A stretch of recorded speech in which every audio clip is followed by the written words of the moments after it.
आतापर्यंत तुम्ही वडापाव खाल्ला असेल, पण एकदा माझ्या पद्धतीने हा नाशिकचा फेमस उलटा वडापाव नक्की बनवून बघा. खूप छान चवीला एक नंबर लागतो.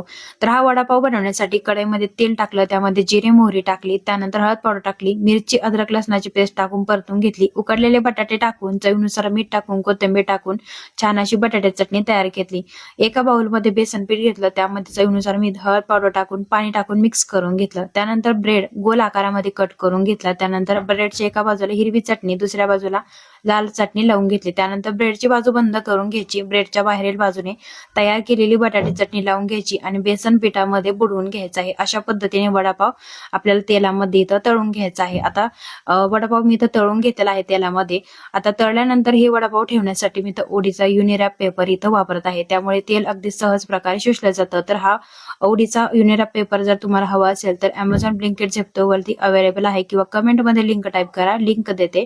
आणि बघू शकता अशा पद्धतीने आपला मस्त असा नाशिकचा फेमस उलटा वडापाव रेडी आहे.